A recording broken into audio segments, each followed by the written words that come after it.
औज़ुबिल्लाहि बिस्मिल्लाहिर्रहमानिर्रहीम। This is me Asad Ahmed और हम पढ़ रहे हैं इकोनॉमिक्स बीबीए। आज की वीडियो के अंदर मैं एक टॉपिक डिस्कस करने जा रहा हूँ। ठीक है, वीडियो 4 है ये हमारी और यहाँ पर मैं आज एक टॉपिक डिस्कस करने जा रहा हूँ। वीडियो 4 है हमारी। ठीक है, तो मैं यहाँ पर जो टॉपिक डिस्कस करने जा रहा हूँ वो है प्रॉब्लम्स इन इकोनॉमिक्स।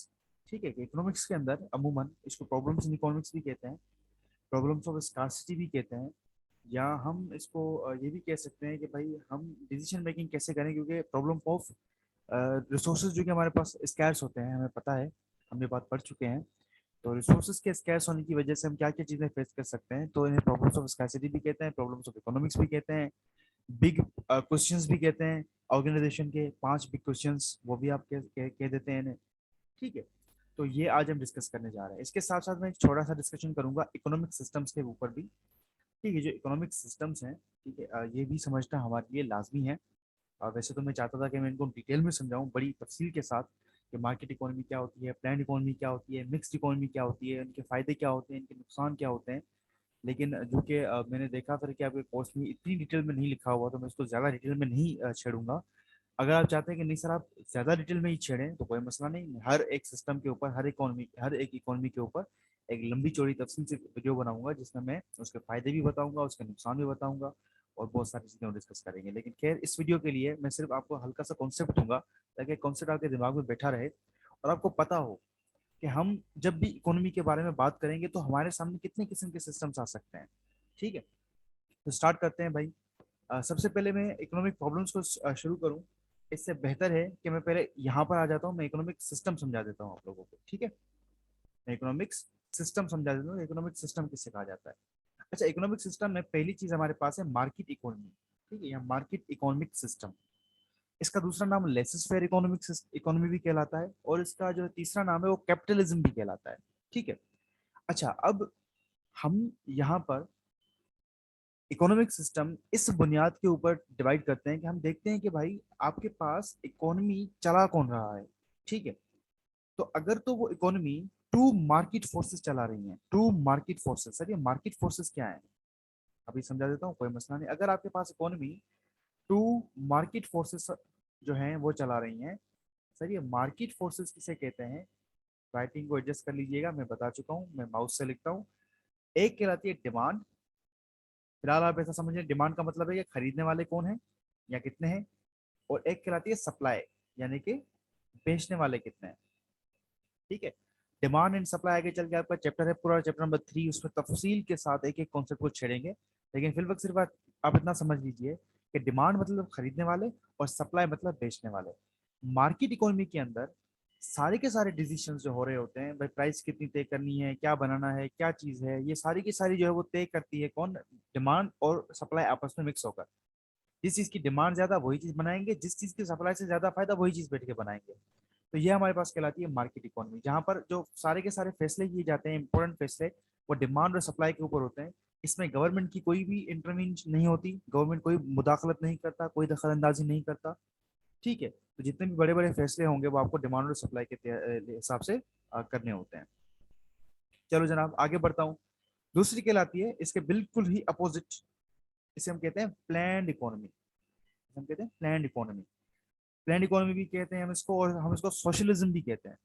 इसमें क्या होता है, इसमें सारे के सारे फैसले कि इकोनॉमी कैसे चलेगी, क्या करना चाहिए, क्या नहीं करना चाहिए, वो सारे के सारे फैसले कौन करेगी, गवर्नमेंट करेगी।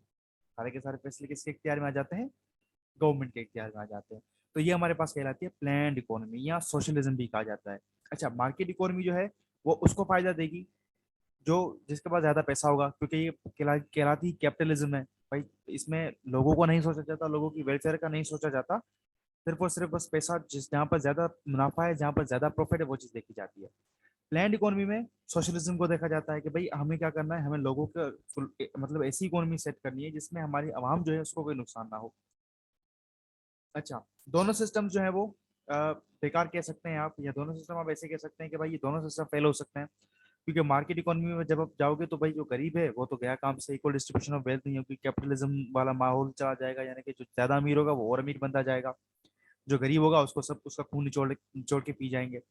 प्लेन इकोनॉमी भी कहीं ना कहीं आपके पास फेल रहती है, क्योंकि सारे के सारे इख्तियार गवर्नमेंट के पास होते हैं। फिर आपको पता है कि गवर्नमेंट में जब ऐसे ऐसे लोग जाते हैं जो करप्शन के आदी होते हैं, तो वो जहाँ वहां पर जाकर जब करप्शन करेंगे तो वो इकोनॉमी को बड़ा नुकसान पहुंचाएंगे। तो एक अल्टरनेटिव हमारे पास, आखिरी अल्टरनेटिव बचता है, वो है जो है वो मिक्स्ड इकोनॉमी। सर ये मिक्स्ड इकोनॉमी क्या है? जहां पर सारे के सारे सवालों के जवाब, सारे के सारे इंपॉर्टेंट फैसले जो है वो गवर्नमेंट और उसके साथ साथ market forces, MF, market forces, ये दोनों मिलकर काम कर रहे होते हैं। यानी कुछ ऐसे फैसले होते हैं जो मार्केट फोर्सेस के ऊपर मतलब बंदा तय कर देता है, और कुछ ऐसे फैसले होते हैं जिसके ऊपर गवर्नमेंट इंटरवीन करती है। जैसे भाई ज्यादातर जो खरीदने बेचने वाली चीजें होती हैं वो आप मार्केट के ऊपर तय कर देते हो, भाई जहां पर ज्यादा जो चीज खरीद रहा है वहां वो चीज ज्यादा बेचो। लेकिन जैसे अगर मैं बात करूं भाई लेबर लॉ, यानी पहले कंपनीज में यूं हुआ करता था, ये जो आपकी मिल्स वगैरह होती हैं, पहले यूं हुआ करता था कि वर्कर को जो पे की जाती थी वो बिल्कुल थोड़ी पे की जाती थी, और उनसे काम दबा के लिया जाता था। तो फिर गवर्नमेंट यहाँ पर आकर इंटरवीन हुई और उन्होंने लेबर लॉ जो है वो जो अप्लाई करवाया। उस लेबर लॉ में गवर्नमेंट ने क्लियरली बता दिया कि भाई आप जो हो वो लेबर से 8 घंटे से ज्यादा काम नहीं लोगे। 8 घंटे से अगर आप ज्यादा लेबर कोई भी काम करता है, फॉर एग्जाम्पल 12 घंटे, तो उसको 4 घंटे जो उसने इजाफी काम किया उसका ओवर टाइम दोगे, उसका ओवर टाइम दोगे। यानी लेबर का आपके पास 8 घंटे का ही काम होगा, 8 घंटे से ज्यादा आप जितना भी उससे काम करवा रहे हो आप उसको ओवर टाइम पे करोगे। तो भाई ये यहाँ पर गवर्नमेंट ने इंटरवीन किया, फैसला किया जो कि लेबर के हक में था, यानी पूरा का पूरा मार्केट के ऊपर नहीं छोड़ा।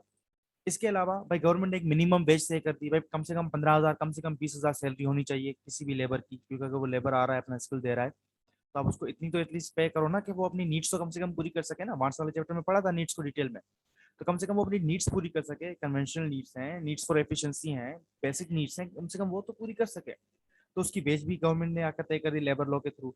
तो मतलब सब कुछ इकोनॉमी के ऊपर नहीं छोड़ा।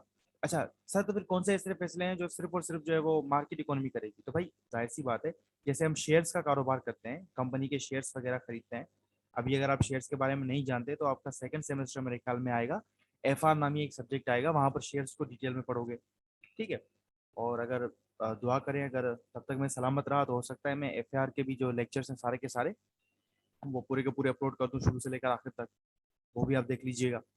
बहरहाल कुछ फैसले जो है वो गवर्नमेंट करती है और कुछ फैसले जो है वो आपके पास मार्केट फोर्सेस करती हैं। तो मार्केट फोर्सेस दो थी, एक डिमांड थी, एक सप्लाई थी, यानी खरीदने वाले कितने हैं और बेचने वाले कितने हैं।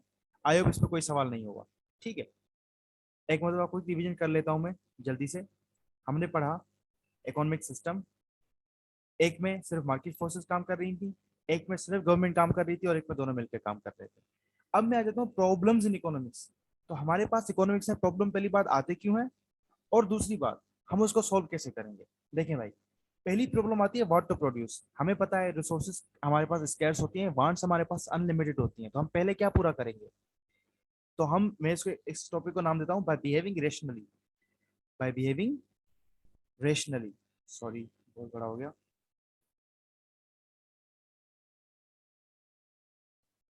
Bye behaving rationally. रेशनली मतलब जो चीज आपको ज्यादा फायदा दे रही है उसको पहले पूरा करो, जो चीज आपके लिए ज्यादा जरूरी है, और जो चीज आपके पास कम जरूरी है या कम मुनाफा दे रही है उसको बाद में पूरा करो। तो भाई बिहेविंग रेशनली आप फैसला कर सकते हैं कि आपको क्या प्रोड्यूस करना चाहिए। ठीक है। अच्छा ये तो है सवाल कि भाई मुझे मुझे क्या प्रोड्यूस करना चाहिए, मेरे पास रिसोर्सेज क्या है, स्कैर्स हैं, मेरे पास रिसोर्सेज क्या है, बहुत कम है। तो भाई मार्केट इकोनॉमी की अगर मैं बात करूंगा तो भाई क्या बनाएगा, जिस चीज की डिमांड ज्यादा है वो चीज प्रोड्यूस करो, जिस चीज की सप्लाई में ज्यादा फायदा है वो चीज बनाओ, वो चीज प्रोड्यूस करो। तो वाट का जवाब आपको वहां से मिलेगा। प्लान इकोनॉमी में गवर्नमेंट आएगी तो गवर्नमेंट क्या करेगी, जिस चीज में लोगों का फायदा हो वो प्रोड्यूस करो, जिस चीज में लोगों को नुकसान है वो प्रोड्यूस ना करो, और मिक्स में दोनों मिलकर काम करेंगे। अच्छा दूसरा सवाल होता है हाउ टू प्रोड्यूस, मैं बनाऊं कैसे।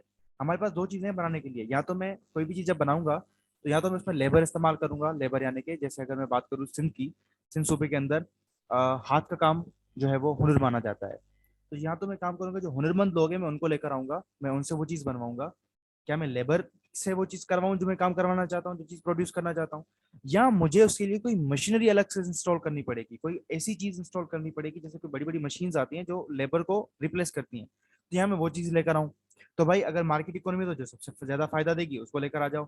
अगर कोई प्लान इकोनॉमी तो गवर्नमेंट ज्यादा से ज्यादा कोशिश करेगी कि हम लेबर इंटेंसिव रहें, क्योंकि लोगों को एम्प्लॉयमेंट मिलेगी, लोगों को रोजगार मिलेगा, और मार्केट में मिक्स में दोनों में जो है वो साथ साथ मिलकर काम करेंगे। तो भाई हाउ टू प्रोड्यूस में दो चीजें आ जाती हैं, ठीक है। एक चीज ये आ जाएगी कि भाई मैं जो हूँ वो लेबर इंटेंसिव रहूंगा, यानी कि मैं लेबर को ज्यादा काम दूंगा, या मैं कैपिटल इंटेंसिव रहूंगा, यानी टेक्नोलॉजी या मशीनरी के ऊपर ज्यादा ध्यान दूंगा। उसके बाद फॉर होम टू प्रोड्यूस, किसके लिए बनाऊंगा? भाई मार्केट इकोनॉमी है तो जो पैसे देने के लायक होगा उसके लिए बनाऊंगा। प्लान इकोनॉमी है तो भाई कोशिश करूंगा कि सबके साथ इक्वल डिस्ट्रीब्यूशन रहे, सबके लिए चीज बनाओ। और मिक्स्ड इकोनॉमी तो दोनों मिलकर काम करेंगे। ठीक है। अच्छा, ये जो तीन सवाल हैं, असल में इकोनॉमी के अंदर ये तीन सवाल ही मतलब बोले जाते हैं ज्यादातर। मेरे ख्याल में आपकी बुक में भी सिर्फ तीन सवाल ही डिस्कस किए गए हैं, लेकिन जो कि मैंने जब आपकी आउटलाइन देखी कोर्स की तो उसमें दो सवाल और भी मौजूद थे, तो वो भी दो सवाल मैं लेकर आ गया। ये आपके मैम की ही जो है वो डेफिनेशन है। वेन टू प्रोड्यूस यानी कि गुड्स कहाँ बनेंगी, ठीक है। और सॉरी, वेयर टू प्रोड्यूस यानी कि गुड्स कहाँ बनेंगी, और वेन टू प्रोड्यूस मतलब कब बनेंगी। यहाँ पे यानी कि क्या मैं अपने जो गुड्स बना रहा हूँ, फॉर एग्जाम्पल मैं लैपटॉप बना रहा हूँ, तो मैं लैपटॉप ज्यादा बनाऊँ या कम बनाऊँ, अपनी प्रोडक्शन ज्यादा करूँ या कम करूँ, ये कहलाएगा वेन टू प्रोड्यूस। और वेयर टू प्रोड्यूस मतलब कहाँ बनाऊंगा, यूनाइटेड स्टेट्स में बनाऊंगा, कनाडा में बनाऊंगा, चाइना में बनाऊंगा। तो इसके जवाब क्या हो गए, जहां पर मुझे सस्ता पड़ेगा मैं वहां बनाऊंगा। जैसे आईफोन है, तो आईफोन की जो पार्ट्स हैं वो बनते तो यूएसए में है, लेकिन उसको असेंबल करने के लिए, उसको मिलाकर जो फोन की शक्ल आपके सामने आती है वो चाइना में किया जाता है, क्योंकि चाइना में लेबर सस्ता है। तो भाई वेयर टू प्रोड्यूस जहां पर आपको गुड्स सस्ते में सस्ती पड़ रही है, ठीक है। और वेन टू प्रोड्यूस आप देखोगे कि अगर इसकी मार्केट अभी भी चल रही है, अभी भी डिमांड इसकी ज्यादा है, तो उसको बनाते रहो। अगर इसकी डिमांड अब कम हो चुकी है तो उसको छोड़ दो। तो ये वो चीजें आ गई हैं, ठीक है। तो आई होप के ये जो है वो पांचों सवाल क्लियर हो गए। अच्छा, होम टू प्रोड्यूस में मैंने थोड़ी तफसील से बात करनी है, और शायद मैंने नहीं की होम टू प्रोड्यूस में। होम टू प्रोड्यूस का मतलब होता है कि भाई मैं किसके लिए गुड बनाऊंगा, ठीक है। होम टू प्रोड्यूस मतलब मैं किसके लिए गुड बनाऊंगा, और जो मैं गुड बनाऊंगा वो उसको कितनी तादाद में दूंगा, तो ये कहलाता है फॉर होम टू प्रोड्यूस। तो आई होप कि आपको आज के डिस्कशन में कोई सवाल नहीं रहा होगा। मैंने आज क्या क्या डिस्कस किया, मैंने इकोनॉमिक सिस्टम डिस्कस किया है, जिसमें मैंने मार्केट इकोनॉमी बताई, प्लान इकोनॉमी बताई, मिक्स्ड इकोनॉमी बताई। फिर मैंने इकोनॉमिक्स प्रॉब्लम शेयर किए, जिसमें मैंने कहा कि तीन प्रॉब्लम सबसे ज्यादा फेस किए जाते हैं। क्या बनाऊं, कैसे बनाऊं, लेबर पे रहूं या टेक्नोलॉजी के ऊपर आऊं, या किसके लिए बनाऊं। उसके बाद दो इजाफी थे, वो दो इजाफी भी हमने डिस्कस कर दिए, ठीक है। अब आपकी बुक को जरा हम रीड कर लेते हैं। आपकी बुक में हम आ जाते हैं, ये देखो जरा। ये वो टॉपिक है जो मैंने कहा था कि फिलहाल छोड़ देना, लेकिन अब आप इसको पढ़ सकते हैं। वाट टू प्रोड्यूस में क्या बनाऊंगा, ये पूरा का पूरा पढ़ लीजिएगा। हाउ टू प्रोड्यूस कैसे बनाऊंगा, ये पूरा का पूरा पढ़ लीजिए। इसके अंदर फैक्टर्स ऑफ प्रोडक्शन हमने पढ़ लिए हैं, ठीक है। और उसके बाद for home to produce, for home to produce किसके लिए बनाऊंगा, ये भी आप एक मरतबा पढ़ लीजिएगा। अब आई होप कि ये सारी की सारी चीजें आपने डिस्कस कर ली होंगी। नीचे थोड़ा आता हूँ, ये चीज आप खुद पढ़िएगा, इतनी मुश्किल नहीं है। ये इकोनॉमिक्स का पार्ट तो नहीं है, मैं इसको इकोनॉमिक्स का पार्ट नहीं कह सकूंगा, लेकिन हाँ इकोनॉमिक्स में इसका थोड़ा बहुत इम्पैक्ट जरूर है। तो ये आप खुद पढ़ लीजिएगा, ये कोई इकोनॉमिक्स का कॉन्सेप्ट नहीं है जो आपको समझ में ना आए, ठीक है। जैसे सेल्फ इंटरेस्ट क्या होगा, भाई आप उन चीजों की वांट करेंगे, आप उन चीजों को अपने पास रखेंगे जो आपके लिए सही है, सुटेबल है, आप मतलब आपके लिए फायदेमंद है। और सोशल इंटरेस्ट मतलब जो आपकी सोसाइटी के लिए फायदेमंद है। तो आइए भी आप खुद ही पढ़ लेंगे, ठीक है। तो आप इनको जरा देख लीजिएगा, इनको पढ़ लीजिएगा। आई होप कि अब आपको इस बुक को रीड करने में कोई प्रॉब्लम नहीं होगी, क्योंकि सारी की सारी चीजें हम एक एक करके डिस्कस कर चुके हैं। एक टॉपिक अभी मुझे डिस्कस करना है, ठीक है, जो आपको समझ में नहीं आएगा क्योंकि वो इकोनॉमिक्स का टॉपिक है, तो वो प्रॉपर मुझे समझाना पड़ेगा। वो है अपॉर्चुनिटी कॉस्ट, वो है अपॉर्चुनिटी कॉस्ट। तो नेक्स्ट वीडियो में मैं इसको डिस्कस करने जाऊंगा। अच्छा, रेशनल चॉइस ये भी पढ़ लीजिएगा। अब आप ये पढ़ सकते हैं, रेशनल चॉइस का मतलब होता है कि भाई मैं उस चीज को चुनूंगा, मेरी चॉइस वही होगी जो मुझे सबसे ज्यादा बेनिफिट देगी। पढ़ लो, the economist view of the choice that people make rational, people को रेशनल रहना पड़ेगा। A rational choice is one of the comprises costs and benefits and achieves the greatest benefit। भाई मैं वो चीज करूंगा जो मुझे सबसे ज्यादा फायदा देगा ओवर कॉस्ट, उसके खर्चे के ऊपर। For a person making choice, उस बंदे के लिए जो बंदा चॉइस कर रहा है। तो आई होप कि इसमें भी अब कोई सवाल नहीं रहा होगा। बाकी ये आपका इकोनॉमिक्स है। आई होप के बस दो ही वीडियो और होंगी तो ये चैप्टर हो जाएगा end। अच्छा जी, आज के लेक्चर को मैं यहीं तक रखता हूँ। इंशाल्लाह अज़ वजल आपको बातें समझ में आई होंगी। आज मेरी तबीयत थोड़ी डाउन थी, तो अगर आप कोई ऐसी चीज़ आपको दिख रही है कि आप मैं सही नहीं समझा पाया, तो मुझे ज़रूर नोट डाउन करवा दीजिएगा, या कमेंट सेक्शन में मुझसे पूछ लीजिएगा, मैं वहाँ पर वो चीज़ क्लियरफाई करवा दूंगा, ठीक है। थैंक यू सो मच, अपना ख्याल रखिएगा। अल्लाह हाफिज़, दुआ में याद।